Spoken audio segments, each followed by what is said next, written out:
Very good. And we are live. Welcome, everybody. This is Kubernetes SIG API Machinery bi-weekly meeting. Today is January 21st of 2026. This is our first meeting of the year. I hope everybody had a good break and good holidays, and we are back into the grind. So for the meeting today, I see Joel has the first two topics, so why don't we start with that? Yeah, so the first one here is about we don't track today what a user sends to us apart from in the managed fields API. So with managed fields, we track this user sent these, they own these fields. But what if we used that, tracked it separately, most likely, but what if we used it for more things? So this has come up in a couple of places in the last few months. One was around how do we actually know if a field is optional or required? And whether it's sent. We could, if we tracked which fields were sent by a request, actually provide a feedback of this field is required and you haven't sent it, versus we expected this field to have a length that's more than one, for example. But it also came up in a thread about defaulting with Tim a couple of weeks back. Was it last week? I don't know. Time's hard. Where we have an API that has a default. It's a Boolean. It defaults to true. There is no way for you to ever know, did the user set that to true or did the defaulting set that to true? And that's an issue because in this particular case, there are people who don't like that default and they would rather it was false by default. There is no mechanism, as far as we can tell, that would allow them to enforce it as false by default, but still allow people to override it to true if they wanted to. Um, Mutating a mission policy is too late in the flow, for example. So if we were to track what did a user actually send here, we would be able to see what's defaulted. We'd be able to do optional required correctly. Is it something we've ever discussed? Is it something we want to consider? Is it just going to make resources far too bloated? Um, yeah, I was kind of just looking for initial thoughts on the ideas.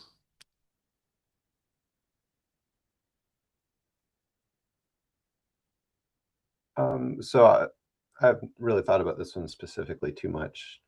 Do you strictly need to actually store something in managed fields just to know what the original incoming request is? It feels like, I mean, today, sure, we do defaulting and you don't get to see it without the defaulting. But if you could see the actual original unmodified request the user sent, that would be enough information that you could make that decision without having to do anything with managed fields. You could do that in tree. Would we Mhm. send that information to a map or Um, or I other? don't know. I, if I had to pick between adding that and adding managed fields, I'd be choosing between two things I'm not thrilled about. But adding more managed fields is pretty hefty, right? You're going to have to add storage to every resource. So I might prefer, if I had to pick between those options, I might prefer just having a way that you could get to the original unmodified request. going going back to so we have a lot of history where we have not pointers. Um, is this actually pointing out? Because basically, I felt like the solution to many of the edge cases we have were like, well, it should have been a pointer and we didn't make it a pointer. Is this a case where new fields would be solved by just having it be a pointer? This Defaulting. this is a pointer. A pointer, like defaulting, is the issue. Defaulting makes it impossible to tell. So this one was a pointer, so the server could tell if the user omitted it or had it present. And then the server is like, oh, the user omitted it, therefore I will default it. And now nothing beyond that point can tell if the user omitted it or had it present. Okay. So we solved the problem at one level and for nobody else. Um, I would not want to persist more stuff on the object and enumerate like have yet another enumeration of every field set at every level. And you know that just the presence of the fields wouldn't be enough. People would also want to know, like, give me the values too, so I can tell if like something messed with those.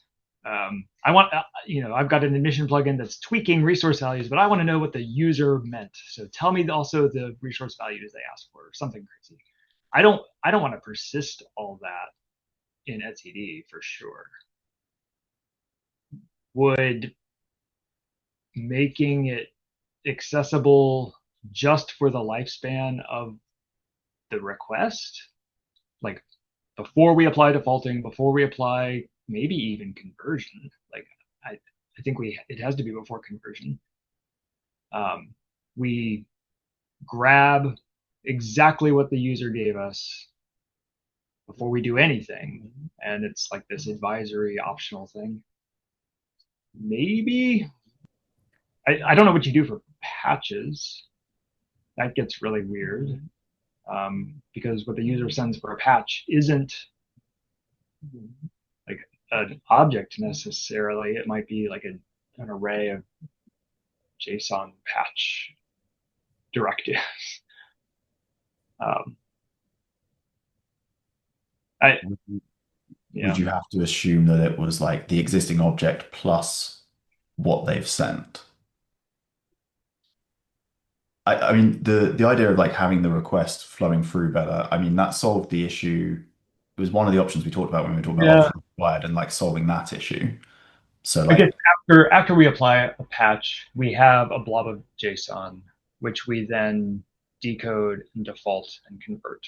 And so there is a spot, probably even in patch, to grab the resulting raw input from the user before we do defaulting and conversion. If we were going to surface something, I would try to grab it at that point and have it be like an additional bit that's available to admission somehow. But I really wouldn't try to persist it on the object or conflate it with managed fields. I agree with the lack of storage. I'm trying to think about whether it's useful. Like, if I have a thing that's trying to make a decision about, like, I got this Boolean field and something, whether it's defaulting or some other mutating admission policy or the user or some admission webhook has set the value to true. How would I choose to treat that differently in my mutating admission policy? Like, it doesn't seem like a good idea for me to base my decision on that. Overriding hard-coded defaults is about the only scenario that comes to mind, and it's exactly the one mentioned here. Like, Kubernetes chose a default for a thing, probably for backwards compatibility reasons, but I, in my deployment, want to be more aggressive in best practices, and so I would sacrifice security for compatibility as a default. Okay. That's narrow. Kind of is. A lot of work to do for a narrow thing. I think there have been other use cases for that narrow thing. The only question is if those use cases are addressed by saying, no, just enforce the field is always set this way. The ones I can think of are bools. So it might be somewhat reasonable from a security perspective to just say, no, you're not allowed to set auto mount service account.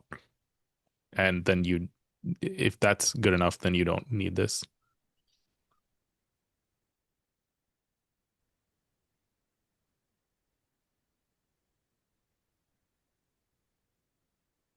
I think in this particular case, it was a case of a default that didn't age very well. Is that right? Yeah, in hindsight, we probably would have defined the behavior when the field was absent rather than So it would be a tri-state, like absent, explicitly true, explicitly false. And absent, you can say this is how the system behaves when this field is unset, but that would have let a extensible admission thing say, in my environment, if the user hasn't expressed a preference, I want to explicitly set this behavior. We've been inconsistent about whether we leave new fields unset by default and just describe the behavior when they're unset, or if we default them to be populated. And this seems like a one data point in favor of leaving it unset so that out of tree things can tell the difference between the user having a preference or not. That is a tricky line to draw, because yeah, if you don't tell people what it is, then are you going to handle it consistently? And then are we ever going to change our minds? Yeah.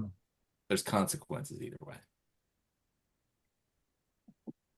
In OCP, we've usually drawn that line at how many people are going to interact with it.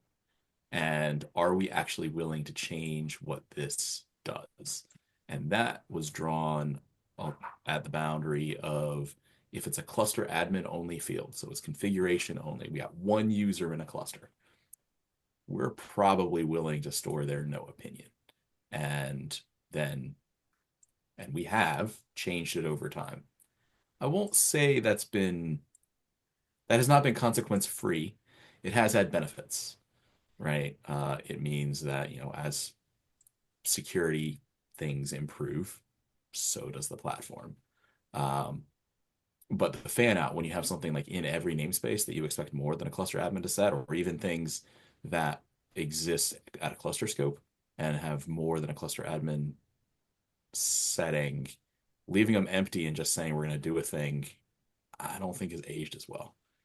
Joel, did I summarize it well? And do you have similar opinions? Yeah, I mean, I haven't seen that many of the values change. The only thing I think of off the top of my head is like the C groups defaulting that we changed. I haven't seen too many issues with it. I think you've seen more of these, but yeah, I agree with what you're saying.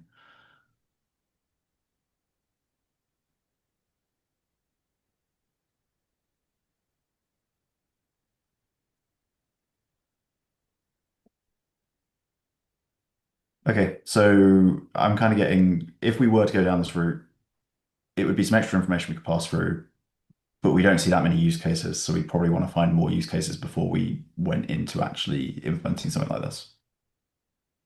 I'm happy to write something up on that thread as like this is a possible option. But yeah, it doesn't sound like we want to pursue it right now, at least. I think the last couple comments we're talking about, can we use managed fields for this? And I think the answer is no, because those don't track everything. And would we add a parallel thing persisted on the object? And I think the answer for that is also no. Yeah, my theory there was managed fields already understands what's being sent, right? So if we had a mechanism similar rather than actually reusing managed fields. Yeah, using managed fields as is got a lot of problems because ownership changes. So that would probably break down. And then of course, I think we've already talked about the idea of adding a whole new set of field information. Okay. Cool. Thank you. I think we can move on to the next one unless anyone's got anything else. And the next one is also yours, Joanne. Great. So I just wanted to, I guess, quickly touch on deprecation mechanics in CRDs.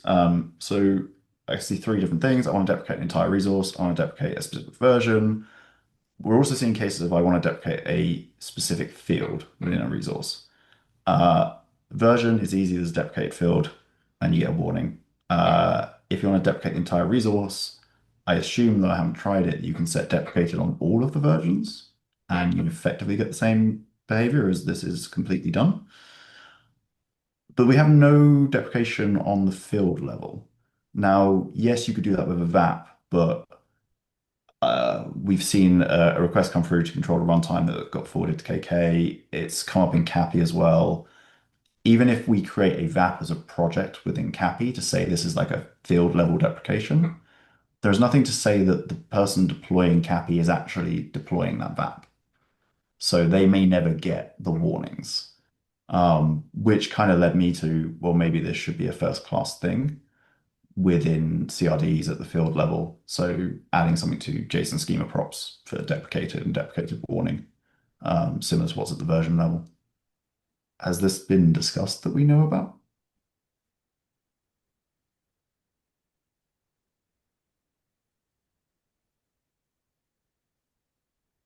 No.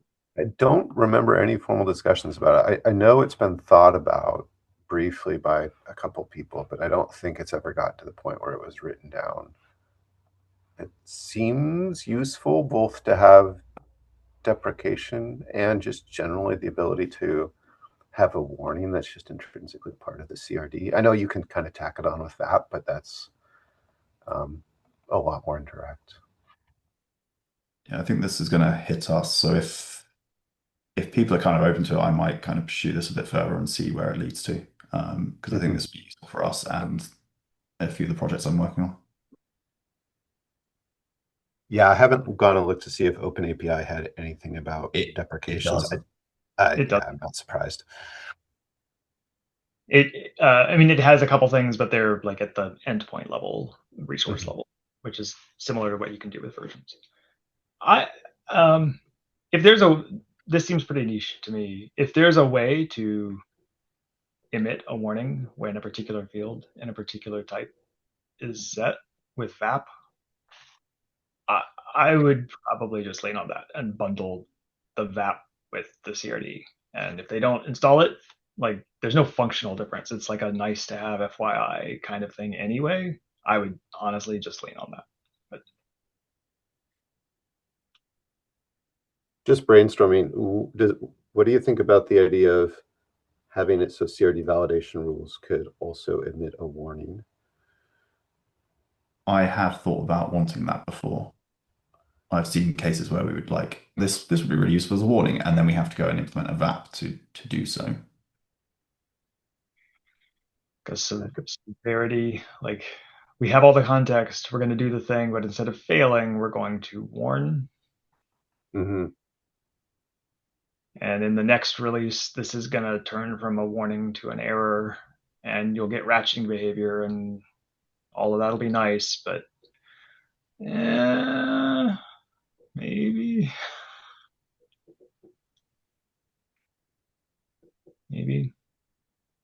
That would allow this use case and more without any further changes to like the schema for CRDs. The fact that we have ratcheting support built into CRDs now, where you can actually tighten like problematically gappy stuff, like ramping that in, saying, this month this is a warning. We found this gap. This month it's a warning. Next release it's going to become an error. That's kind of nice for users. I know we have a lot of short-circuiting efficiency behavior built into cell validation. If we start being able to evaluate in a way that doesn't fail, I worry a little bit that we'll have to do potentially do two passes of everything, like split all of our rules into non-fatal validation errors and fatal validation errors. It's been a while since I've been in there. Yeah, all cell stuff is in a second pass that is only run if everything else is passed validation today. So some of the places we may be combining things or getting efficiencies out of like a single pass, where we may be doubling the passes. I can't remember actually, but we can. It's maybe worth digging into to see how hard it is and see what it would cost efficiency wise. And yeah, Okay. I can look at that. Okay, yeah, that gives me a direction to kind of look into that would solve our use case and some other use cases we had as well that I hadn't thought about. But yeah, that's good. Thanks.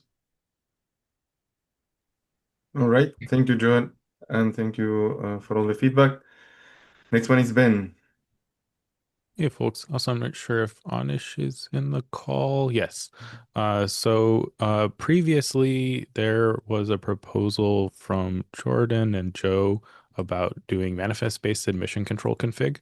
So you can have admission policies or webhooks that are enforced like immediately on API server startup and are controlled outside of the API. So like if you have a managed platform, you can guarantee that some policies will be applied and that like a cluster admin can't just remove those policies through the API.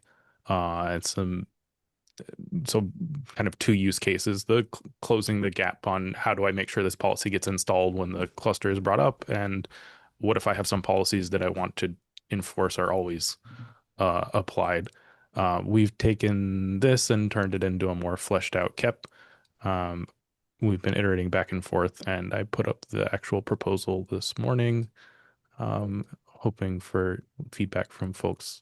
It should be pretty similar to the previously discussed doc, just fully filled out with all the KEP details. Thanks for posting that. I just saw the notification come through. There was a list of kind of open questions around like the oddities of how do these things factor into metrics and observability and like auditing, like so that the ways they surface when they fail or record metrics and things is distinguishable from the ones that are REST based. So hopefully some of those things got at least a stab at a proposal for resolution there. Yeah, there's a stab at those things. I do think that we're probably going to learn more in alpha. I have access. We have a prototype that does like the webhook bits from some previous hacking, but I think the admission policy bits are a little bit more complicated. We've been talking about some of the edge cases around that, how to surface that.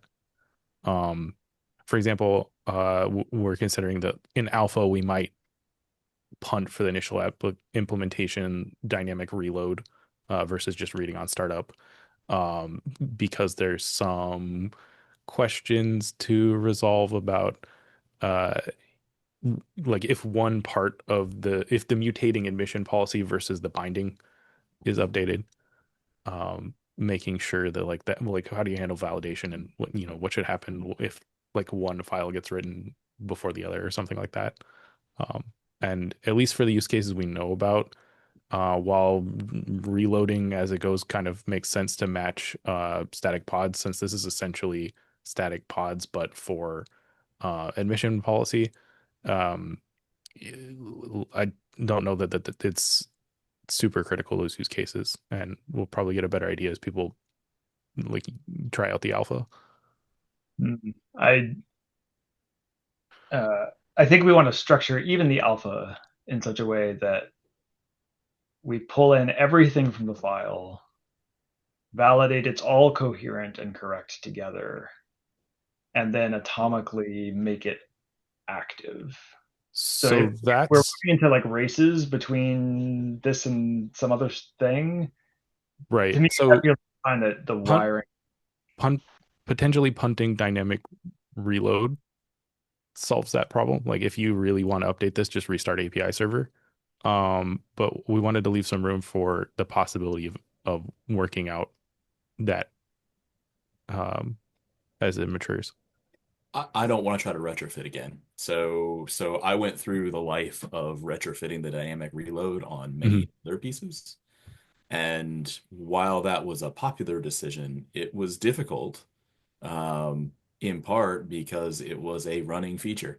And so trying to work it out later is harder than working it out when you're doing it in your alpha and then you have your beta and you fully expect it to be working. It's a good idea to have at the beginning, and structurally doing an atomic switch, as Jordan suggested, is a it seems like something straightforward to build at the beginning and less straightforward to build afterward. Yeah. And I do Well, know that when I one of go the to things I I wanted to want to seek update it. feedback for here is like how much we actually think that feature is worthwhile. With static pods is a little more straightforward because they're self-contained objects. We don't allow to reference anything else. And for the most part, we're doing that here, but like admission policies can't be a single object. Yeah, but it's self-contained in the file. Like slurping in the whole thing and maybe So, for example, constraining then that you have to have both in the same file. That was one possibility I was considering. Right now, similar to other ones, you can just point it at like a directory and say slurp everything in from this, but then you yeah, have the problem of like racing when one's updated. yeah. I think it's reasonable to say the things that reference each other either need to be in the same file if you want them to be atomic, or you accept that as you like drop files into this, if you put them into the directory in a way that it's not valid, like it's not going to partially load. Like it'll load, validate, Mhm. this isn't valid, sorry, and then the next time it gets a file, system watch event or the poll interval or whatever that triggers the reload. Once it becomes valid, then it will become effective. Either of those seem okay. Okay. I'll patch some more content about that into the kept following this meeting. I think the other one that like could use a good eye on is just like metrics and auditing for this. We do have some written, but that'd probably be one of the areas I'd point reviewers to look at. That seems like one of the other potential foot guns to this feature. The reasonably surfacing like debugging. Just for my own benefit, can we set up like a weekly sync on this design as like a forcing function to like make distracted people like me do review passes Sure. and get open questions and answer them? Because I know time is short before Cap Freeze, and I'd really like to see us get this defined well enough to. I know. I'm so sorry. You don't understand. It's been a week. Yeah, sure. I'm happy to meet regularly about this. Anish and I have been iterating pretty often on this, and I think it's mostly fleshed out now. But I expected that those two areas in particular might have some open discussion. Yeah. Thanks. One other thing we pointedly did to make this a little more reasonable. Static pods have mirror pods, and that has had a number of issues over the years. So we've explicitly said no mirror pod equivalent this time. It's not Yeah. worth it. Hard agree. And it Like may actually be a counter feature for some attempts at like security through obscurity where you're using an admission policy to enforce something and you don't necessarily want to disclose the exact policy. So there doesn't seem to be a whole lot of benefit to that, and there's a lot of room for foot guns that we've seen. It's observability. also, oh sorry, I Yeah. was gonna say it's also very confusing in the HA case. We say you need to sync them, but that having like a different API servers serve different mirror pods equivalent, it seems just like a very complicated mess with no gain. So as written right now, we just say we're not going to support that. Yeah. I don't even feel bad about that. I wouldn't want that. Same. I typed a comment in there. Yeah. There was one comment from someone who had reviewed the earlier doc. I didn't recognize I mentioned that, but so far it seems the consensus is that yeah, we should just punt that and explicitly not include it.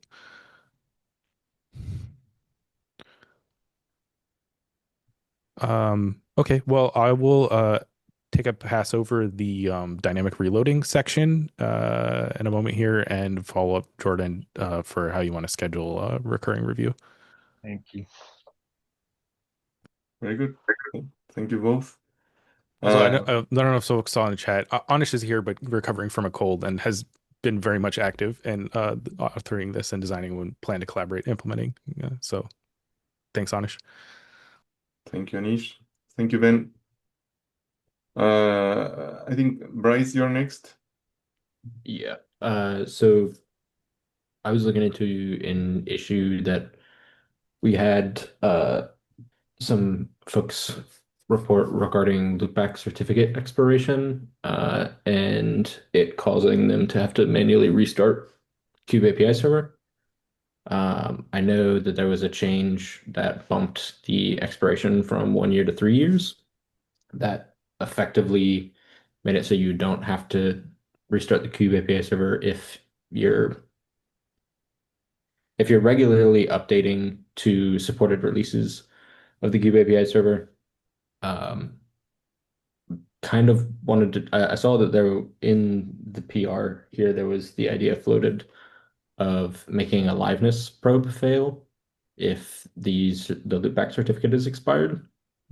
That way, for folks that are using liveness probes, it will automatically restart the Kube API server, and then because it's an in-memory certificate, it'll refresh, and you don't have to go and manually do any of that. Um, so, is there any major concerns with having it be liveness that does it? Because as far as I understand it, if this cert expires, it effectively breaks the cluster.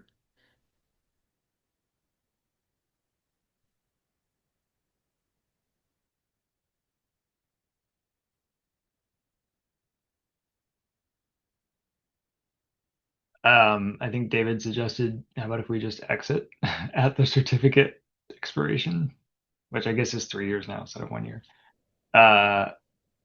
There's health, there's liveness, and there's just exit.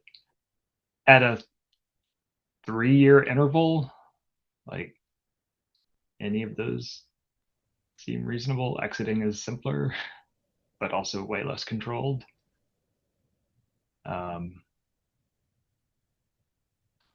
I don't. Yeah, I I don't wouldn't know. feel bad about an exit, but I also don't mind if someone wants to undertake the effort.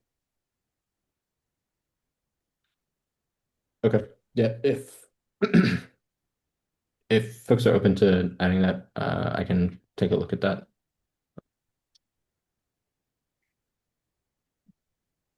That seems fine and largely moot for 99% of people.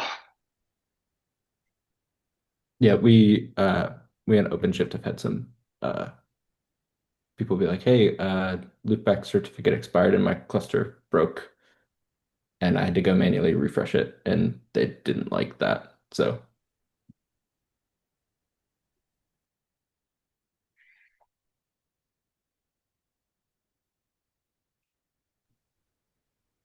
Okay.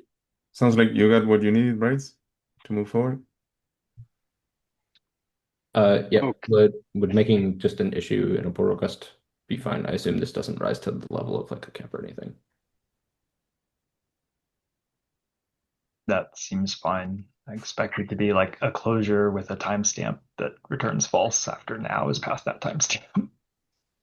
Yeah, that's fine. Very good. Okay. And last topic, at least on the agenda. That's me. Yes. So the allow list for client Go credential plugins has the field name, whereas in the kubeconfig the field is called command. I believe Jordan, you were the one who raised the issue. I just want to make sure I understand the reasoning. Is it just consistency, like within client Go, or is it consistency across, like all the way from the kubeRC to client Go? Because the fields aren't serialized. They are in kubeRC, and then they're converted to they're communicated to the REST config, and then converted to the internal type. But the name field is not serialized. It's only if you are constructing the client from Go that you would notice the discrepancy. So I just wanted to make sure that the work is necessary, first of all, because it's going to be, we're going to have to put the effort into supporting both fields until um, uh, the GA of something. I'm not sure I'm understanding your question. Okay. We have one spot we serialize this name field. I gave a bad recommendation for, and I'm saying in that one spot where we serialize name, we should also support command. This is the v1 beta 1 QBAR-C. That's the only Okay. spot So, supporting both. okay. So that's more of a QBAR-C question, I guess. Or more of a SIG CLI question then, in Yeah, that bet. case. Follow. And so Got it. the GA being referred to is the GA of the QBAR-C config file. Yeah. Okay. All right. Everywhere else, we can switch to use command today. And right. in the beta 1 QBAR-C, we'll support both fields. And then when we graduate QBAR-C to V1, we'll just support command. Okay.